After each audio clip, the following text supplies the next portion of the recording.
Was that for me, Mike? Oh, 9 two-win teams entered Week 10. Only 5 remain as the Dolphins, Panthers, Patriots, and Saints all get surprising victories. Jared Goff threw 5 picks and got an even more surprising win. Russell Wilson is 3-0 in the black and gold, and Aaron Rodgers has the Jets down bad again. The Chiefs ripped my heart out as well. I'm Heartless Bastard, Brandon Perna, and today I will reveal the real winners and losers from NFL Week 10. Yes, I go beyond the win-loss column to detail the greatest list on earth, but first, the Blop 10 plays. 10 plays so insane, not even Kyron Williams would give him a wet willy. Blop 10, Daniel Jones having his receiver wide open on a flea flicker and not throwing him the ball so he could take a sack. I can't imagine putting an extra step between the snap and Daniel Jones throwing the ball. That's like handing him a bedroom set from IKEA and only giving him the German instructions. Blop 9, the perfect pair. Castellanos and Tom Brenneman. We'll also see Thomas Castellanos. How about that? He's back in the booth and he showed a willingness to start at the CW and grind his way back up, as that'll make it a 4-0 ball game. Blop 8.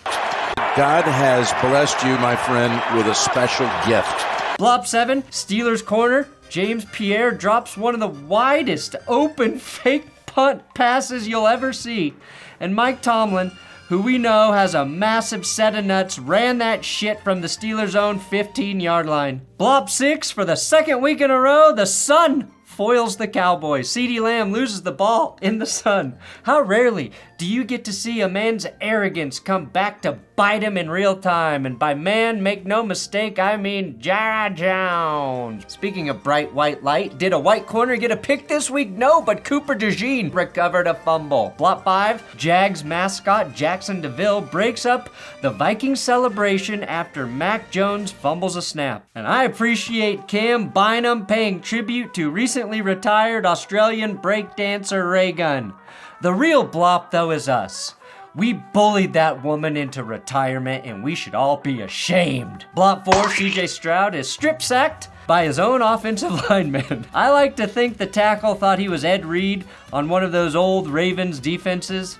It might hurt now, but I'm trying to help you. Blop 3, Caleb Williams. You know you've been sacked too many times when the opposing team is helping you off the turf. Blop 2, Saints interim head coach Darren Rizzi. No, man, I'm a pretty open guy, so this is how my day started. I get down here to the stadium, I get down here to Superdome, I go in the head coach's locker room, which, I've never used before, right? So here I am early in the morning, I go to the bathroom, and this is how my day started. I clogged the toilet. Talk about taking your A-gap assignments too literally. Better a clogged toilet, though, than a sharded pants. James Houston, we have a problem. And Blop 1, Russell Wilson in the most obvious situation, getting Washington to jump on 4th and 1 to close out the game. Where was this the last 2 years, Russ?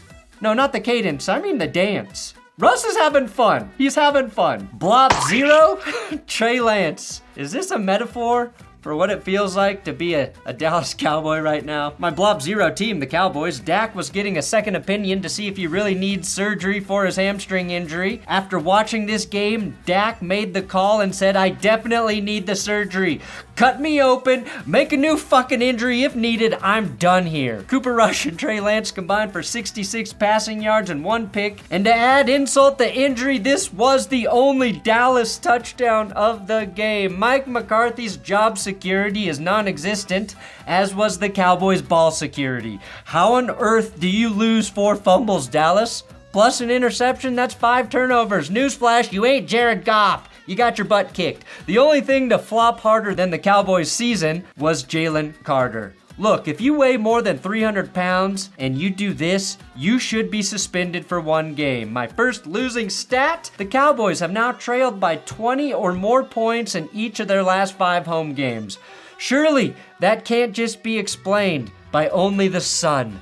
This season has been such a massive disaster for Dallas that Micah Parsons is already awaiting Mike McCarthy's departure, and they're probably already building a custom TikTok booth for Bill Belichick's 24-year-old girlfriend. With those type of legends who put in more time and work than Mike McCarthy ever did. So those are the kind of guys that I have so much sympathy and hurt for.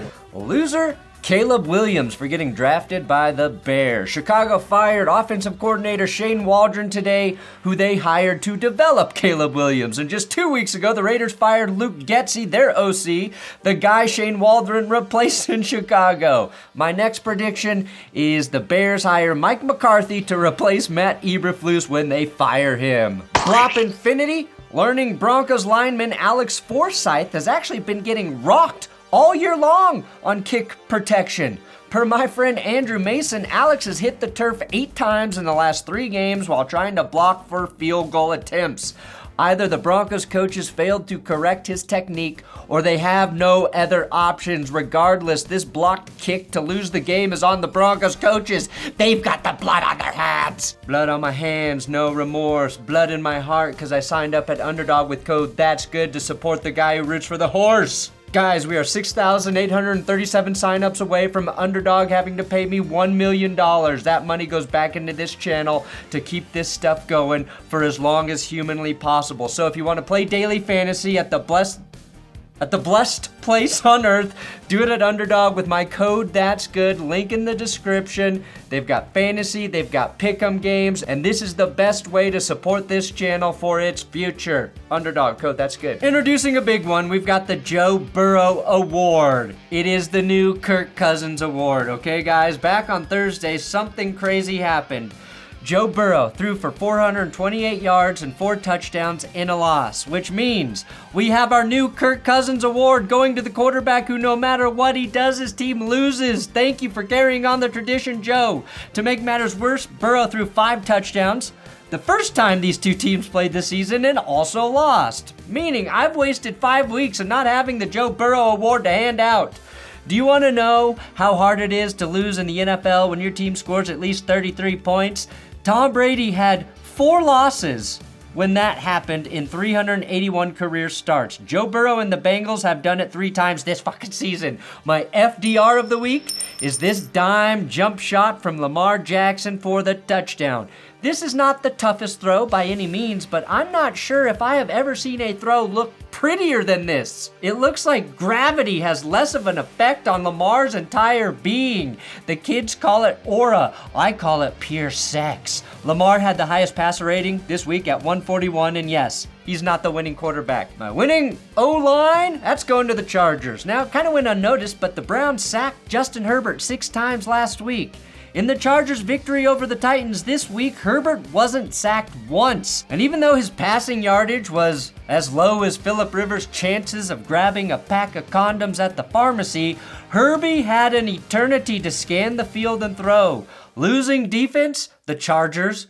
Our king, Will Levis, returned to the field, and you became the first defense in NFL history to not give us our weekly Levis blop. No fumbles, no interceptions, no weird things, and you sacked that beautiful ass 7 times. Levis played like the most insulting type of quarterback in existence, a game manager. Winning fans, Packer fans who got to sit back during their bye week and watch the nail in the coffin to the McCarthy era in Dallas and do their own research on the Aaron Rodgers experiment in New York.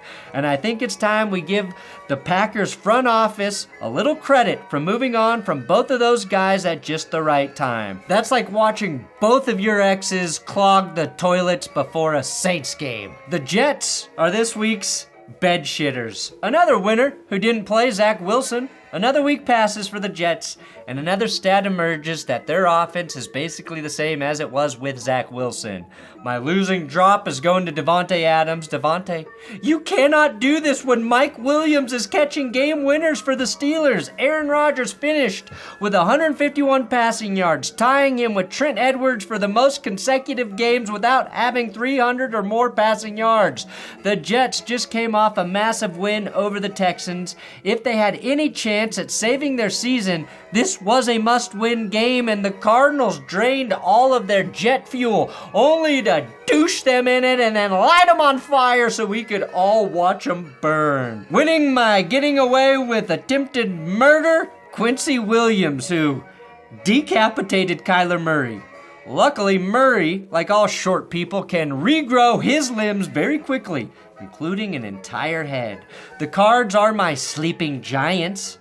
Irony, right? Tight end Trey McBride had one of the most mildly perturbed runs of the week. The Cardinals are the quietest division leaders in the NFL right now and have won their last 2 games by a combined 45 points in the desert. They're making a church mouse level of noise, while all the focus in that division is on the Rams and 49ers. I'm guilty of it as well, Arizona, but they've got the edge in the NFC West through this week, and they've got a pretty favorable schedule going forward. Against the Jets, Kyler Murray only let 2 passes touch the ground, including 17 straight completions, and he combined for 3 TDs, including a passing score to Marvin Harrison Jr.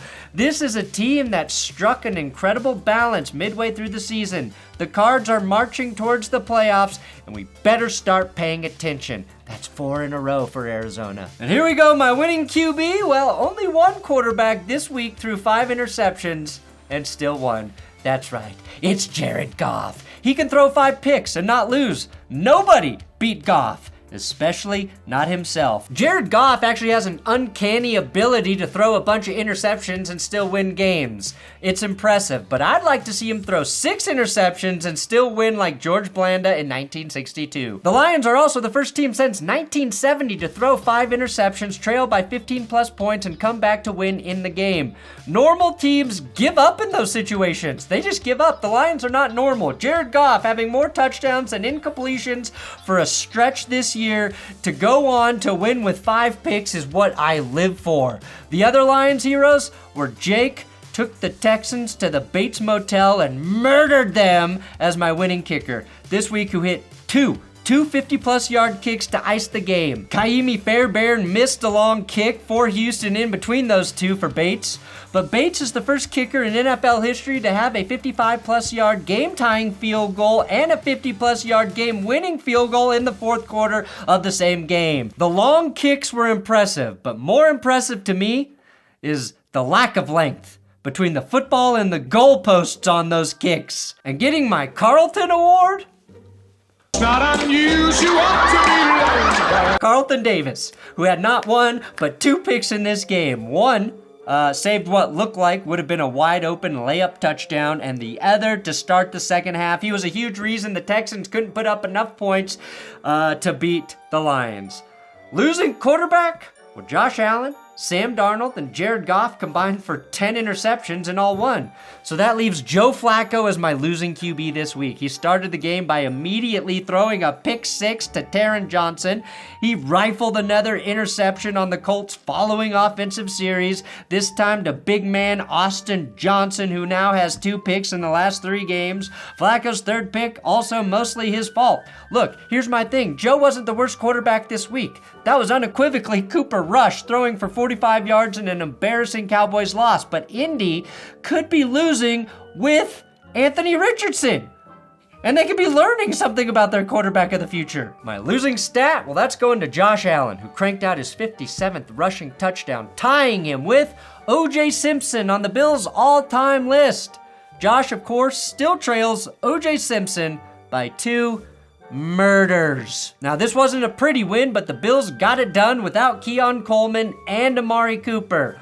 Winner of the next guy slated to fight Jake Paul, Colts defensive end Dayo Odinejabo, who punched Josh Allen roughly 3 times in the head while the pile was migrating forward. Ineffective punches that have absolutely no effect on the outcome. That's a Jake Paul opponent if I've ever seen one. Come here and tell me that if I fuck you in your ass, you punk white boy. Winning game manager? Yeah, Russell Dangerous Wilson. Here are some of Russ's numbers since debuting with the Steelers 3 games ago. He's 3-0 as the starter. He's got 737 yards, 7 total touchdowns, and just 1 pick to go along with the passer rating of 105.9, putting him in the trio of the Kings of the North. He only hit on 50% of his passes against the Commies, but when it had to happen, He dropped it in the bucket to Mike Williams for the touchdown. It seems like Russ has the trademark Russ arc back on his ball, and it's just a perfect fit for two statuesque receivers like Mike Williams and George Pickens, the latter of whom is doing absolutely insane shit in between making some of the best catches you'll ever see. The Steelers are now 7-2,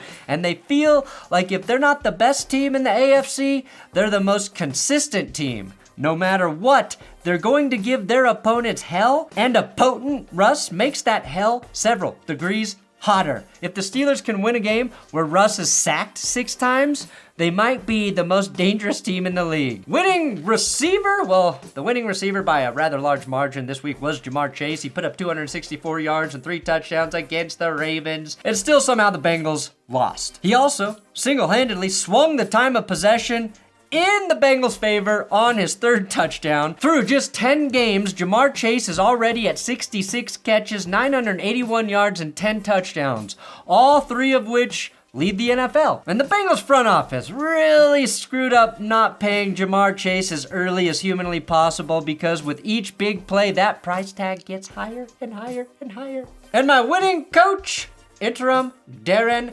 Rizza.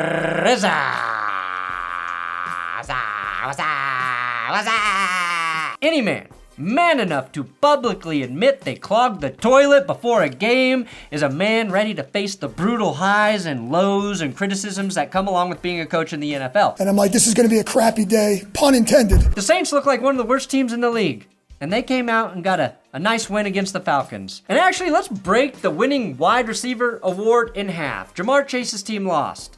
He can split this award with the man we all wrote off for dead, the man who wasn't good enough for Pat Mahomes or Josh Allen. I'm talking about MVS, who had not one but 2 touchdown grabs in the Saints' upset victory over the Falcons. It wasn't as discussed as another blocked field goal, but New Orleans earned my winning finger, my little finger award, on their blocked field goal. This was your award to lose, Trey Lance. My winning running back? Well, for the 2nd week in a row, Chuba Hubbard was a huge reason the Panthers were able to steal a win. And I say steal because nobody should lose to that team. Well, when the worst scoring defense meets the worst scoring offense, something's gotta give. And it was the New York Giants losing in Germany, where we got our first ever NFL penalty called in their native tongue. Fehlstart, Angriff. Oh! 5 Yards Strafen. Thank you, Sean Hockley. And thank God we won that war, or we might all be speaking German. Hey, Sean, do you know how to say fuck the refs in German?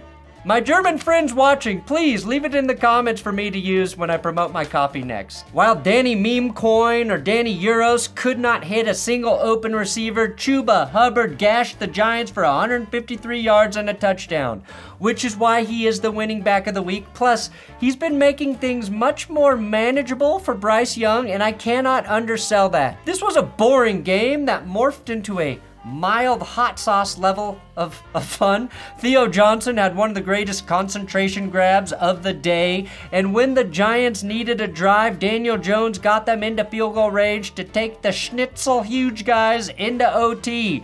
That's where I have to give the very painful losing play award to Tyrone Tracy for fumbling on his first carry in overtime. This rook has been one of the bright spots on the Giants roster, and this was a tough break for him. Keep your head up, Tyrone. You play for the Giants, Tyrone. This is far from the worst thing that's happened to them over the last 5 years. My winning defender? The man who recovered that fumble, former Broncos linebacker Josie Jewell, who also came up with a Houdini-like interception late in the 4th quarter that probably saved the game for the Panthers. And the dumbest game? Buccaneers losing to the 49ers in even more heartbreaking fashion than they did last week to the Chiefs. Jake Moody missed 3 kicks in this game, but hit the game winner. And I'm excited to hand out my first ever winning player who was also shot this year, who scored a touchdown, Ricky Pearsall, who ripped his first NFL touchdown for 46 yards on a catch and run here. Christian McCaffrey returned, but since he didn't get shot nor score, nobody really cares. My apologies to Tank Dell, who also got shot this offseason and also has 2 touchdowns this year. George Kittle had a couple insane grabs in this game, but a muffed punt netted the Buccaneers a TD. And I mentioned Jake Moody missing 3 kicks.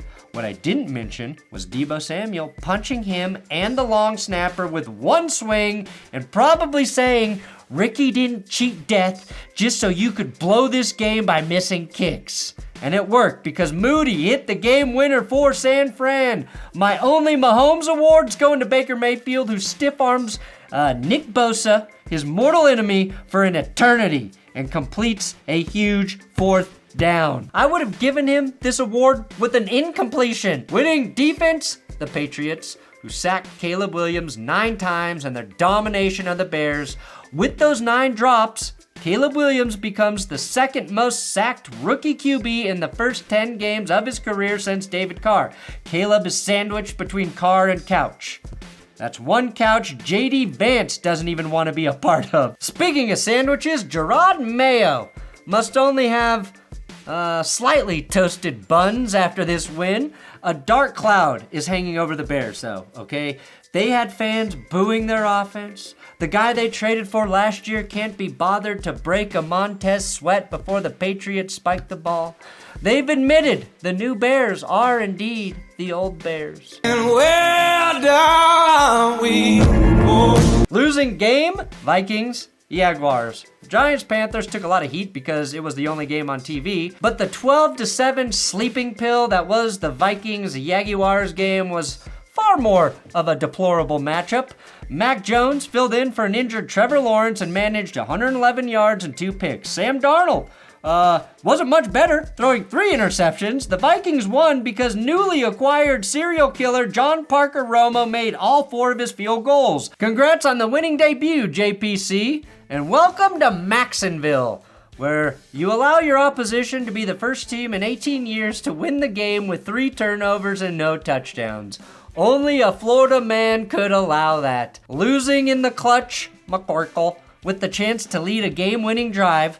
3 times, Mac Jones fumbled the snap, threw an interception, and then threw another interception. It was so unexplainable, Doug Peterson simply had to suggest that we are all stupid. What was supposed to happen on the final Mac interception if he didn't get hit and throw the pick? Yeah, I'm not going to go through the details of the play because you guys wouldn't figure it out, but... I don't suck, you suck. That was Doug's defense of Mac's play.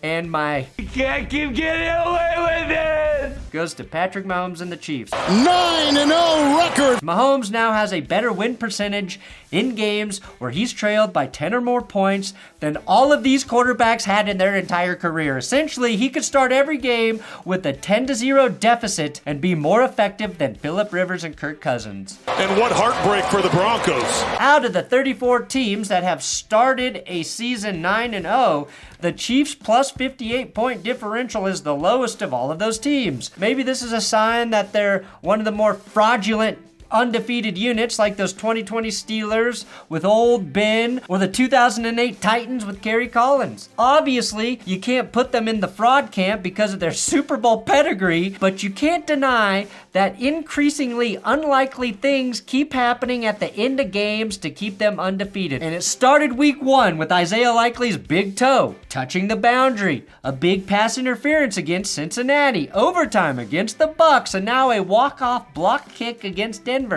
Nothing about this team screams 9-0. In fact, Pro Football Reference has their expected win-loss record based on point differential at just a hair over 6-3. The other shoe will drop eventually, and I hope it's as big as Isaiah Likely's foot. Not everything can fall perfectly into their lap forever, right? Right? Losing mommies, all of us. Hey guys, we're not Tua's mom, all right? So quit telling him how to play football. Tua made a tackling attempt on Monday Night Football after throwing this pick, and he took a shin to the head, and Twitter went wild, pleading for him to stop. He was totally fine, and nobody wants to see him get hurt again. Nobody. I do not want to see that. But when he's out there, he has to play the game like everyone else, and I respect that he does not play scared. The worst thing that happens in these situations, usually your quarterback takes out his own wide receiver's knee, landing them on IR, not concussions. Mike McDaniel is still a national treasure. Do not forget it. And the Dolphins made a statement defeating the Rams on Monday Night Football. They get my winning defensive front, led by 86-year-old Calais Campbell, who started his career playing with Kurt Warner, who was born in 1971, and he's currently playing with Jalen Wright, born in 2003. Miami held the Rams to 70 rushing yards. More importantly, they found ways to get to Stafford all night long, sacking him 4 times, pressuring him a staggering 21 times. Stafford never looked comfortable, and rookie Chop Robinson played well, as did Jared Verse, the rookie on the other side. Verse may be making a case for Defensive Rookie of the Year, by the way. He was part of my losing ball security sequence. Tua throws a pick. On the next play, the Rams fumbled the ball right back to Miami. A few plays later, Jared Verse causes and collects the second fumble. Miami held the Rams to 6 field goal attempts. 6! They only made 5. Shutting down a Sean McVay offense in the red zone is no easy task. Losing mentality? Sean McVay, have some balls, my friend. Go for it on 4th down at some point. Just at some point in the red zone. You gotta, Sean. Thanks for watching That's Good Sports. Winners and losers for Week 10. Make sure you subscribe here on YouTube, and if you want to follow me on the socials, I'm on Twitter and Instagram at Brandon Burnout.